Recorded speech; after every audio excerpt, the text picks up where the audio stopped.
all came due at once. Within 60 days, she was virtually broke. What I discovered is that she grew up dirt poor, and she watched her parents age in poverty.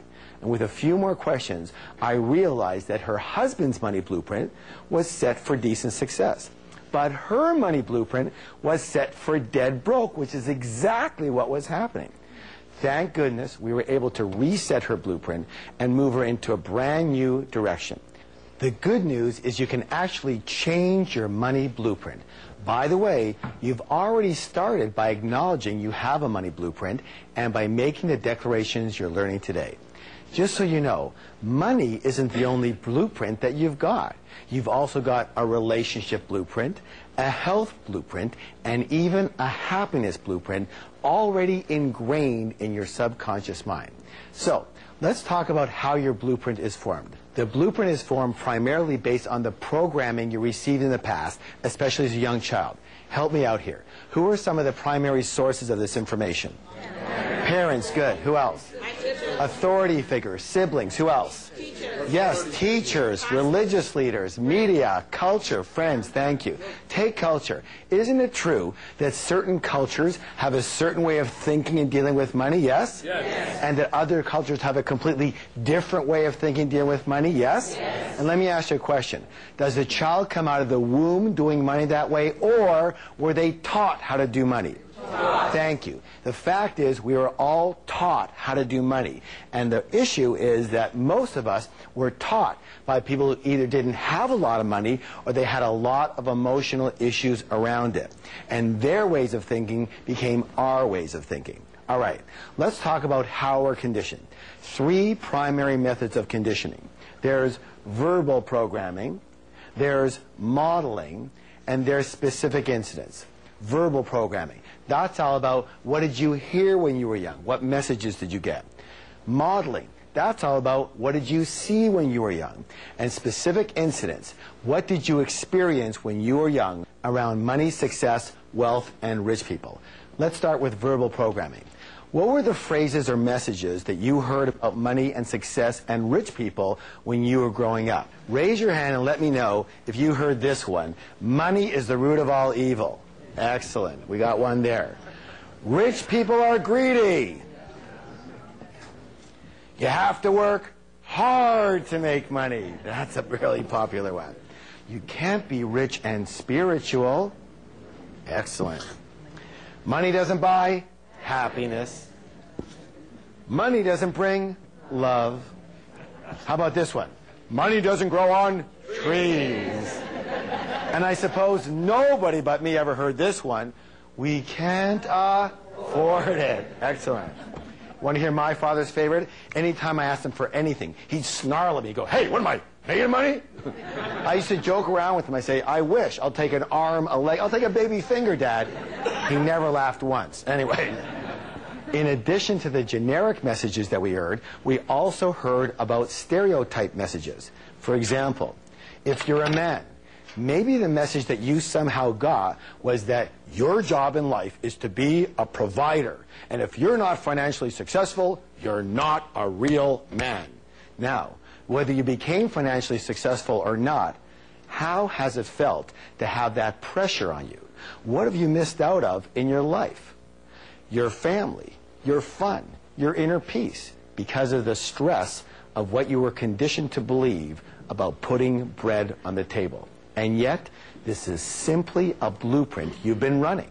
With the lessons you're learning in this program, it can change. In my experience, when you've got money handled, it positively affects every other part of your life. How many of you would agree? Now, excellent.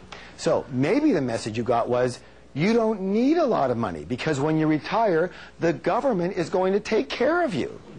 You know what? Let me say this. Maybe that made some sense in the past, but as most of us know, the government is almost bankrupt, and I suspect that it won't be long before the Social Security bin is bankrupt too. Then what are you going to do? Newsflash, trusting your financial life to someone else is not a strategy for wealth. So, here's a wealth step that will help you change your money blueprint. Are you ready? Ready. First, it's important for you to know that all change begins with awareness. Very difficult to change something unless you know that it exists. I want you to take a piece of paper, and I want you to create a T-chart. Let me show you what that's going to look like. A T-chart looks like this. And I'm going to ask you to write down on this side all of the non-supportive statements you heard or the messages you got about wealth and money and rich people when you were young. All the ones that are non-supportive, I want you to write on this side. Yes? Yeah. And then for each one of those, I want you to write a much more empowering point of view. Now, I'm not saying that this is your point of view today. It may or may not be. But objectively, a much more empowering point of view. Let's see if we have some examples over here. Here's a good example. Rich people are what? Greedy. And we can change that to rich people are generous. Here's another one. It takes money to make money. Let's change that to it takes creativity to make money. By the way, just so you know, talk about creativity, people go, that's not true. It takes money to make money. Really? How many hundreds? No. Let's make that thousands. No. Let's make that tens of thousands of people have come to this wonderful country, immigrants. They came with nothing. And in a few years, they're fairly rich. Yes or yes? Yes. They didn't have money. They didn't have anything. It takes what? Creativity to make money. And the next one goes, I'm too old to make a change. And we can change that to, I'm never too old to learn. Now, after you do this, what I want you to do is I want you to read the positive statements out loud 3 times each every single day. For how long? Until you're rich. Again, words have power. Words have what? Power. And these declarations will eventually become saturated into the neurological pathways of your mind. And all of a sudden, you will find yourself making new decisions, and with new choices come new results. All right, well, let's talk about modeling. Question. What were your parents or guardians like in the arena of money when you were growing up? Did one or both of them manage money well, or did they mismanage money? Were they spenders, or were they savers? Were they shrewd investors, or were they non-investors? Let me ask you this. Did money come fairly easily in your household, or was it always a struggle? Let me ask you this one. Was money a source of joy in your home too, or was it a source of bitter arguments? Why are we talking about this? Why is it important? Well, how many of you ever heard the saying, monkey see, monkey do? And of course, humans aren't far behind.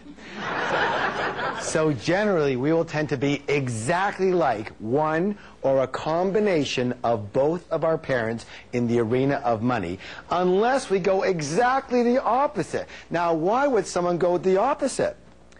Anger. That's right. Well, it depends on how angry you were at them. By the way, if you're a baby boomer or a senior, one of the simplest reasons you may not be reaching your full financial potential is that your parents or even yourself went through the Great Depression. In which case, because there was never enough, you might be a saver or even a hoarder and overly cautious, meaning you probably don't take advantage of excellent opportunities when they come your way.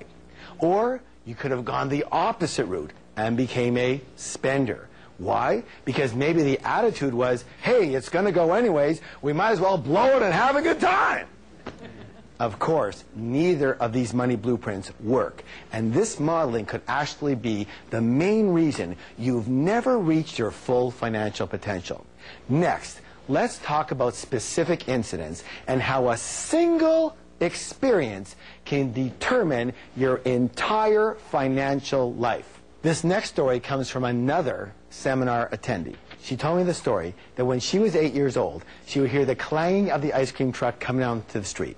She would run to her mom and ask her mom for a quarter. And her mom would say, sorry, dear, I don't have any money. Go ask Dad. Dad's got all the money. She'd run over to Dad. She'd go get her quarter. She'd go to get her ice cream. She was a happy camper. Next week, she'd hear the clanging of the ice cream truck come down the street. She would run to her mom and ask her mom for a quarter, and her mom would say, help me out here now, sorry, dear, I don't have any what? Money. Go ask your dad. Dad's got all the money. She'd run on over to Dad. She'd go get her quarter. She'd go get her ice cream. She was a happy camper. Question, what did she learn about money? Yeah, first, that men have all the money. So when she first got married, what do you think she expected of her husband? Yeah, it wasn't quarters anymore.